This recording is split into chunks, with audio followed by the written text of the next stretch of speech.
ఇక ఉత్తర తెలంగాణ వరప్రదాయిని శ్రీరామ్ సాగర్ ప్రాజెక్టులోకి రోజురోజుకు వరద నీరు పెరుగుతూ ఉండటంతో రైతుల్లో హర్షం వ్యక్తమవుతోంది. ఈ ఏడాది 4 టీఎంసీలు నిల్వ ఉన్న నీరు గత 15 రోజులుగా కురుస్తున్న వర్షాల కారణంగా 35 టీఎంసీలకు చేరింది.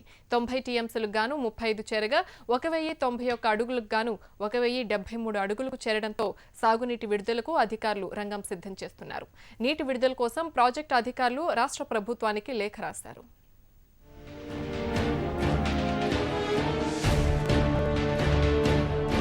ఈ ఏడాది శ్రీరామ్ సాగర్ ప్రాజెక్టు కింద వరంగల్, ఆదిలాబాద్, నిజామాబాద్, కరీంనగర్, ఖమ్మం జిల్లాల్లోని 18.82 లక్షల ఎకరాల బీడు భూములకు సాగునీరు అందుతుందని అధికారులు అంచనా వేస్తున్నారు. శ్రీరామ్ సాగర్ ప్రాజెక్టు పూర్తిగా నిండితే తెలంగాణలోని 18.82 లక్షల ఎకరాల భూమి సస్యశ్యామలమవుతుంది. ఇప్పుడు నీటి నిల్వలు పెరగడంతో 18.82 లక్షల ఎకరాలకు సాగు చేసే పరిస్థితి నెలకొంది.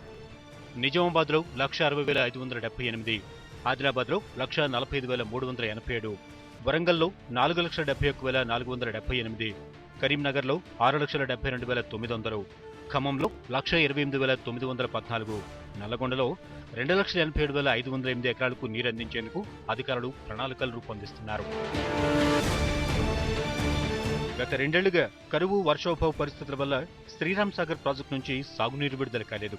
దీంతో నిజామాబాద్లో 19 ఎత్తిపోతలు, ఆదిలాబాద్ జిల్లాలో 19 ముంపు గ్రామాల ఎత్తిపోతలు ఉత్తిపోతలుగానే మిగిలాయి.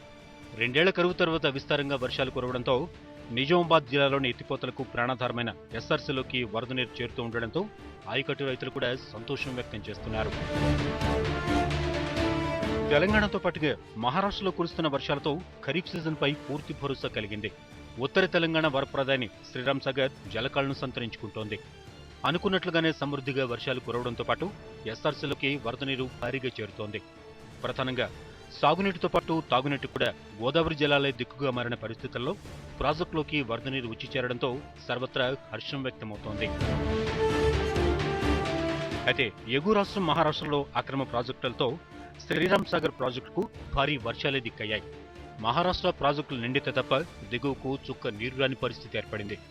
ఇక జూలై 1న సుప్రీంకోర్టు ఆదేశాలతో బాబ్లీ గేట్లనెత్తి ఉంచారు.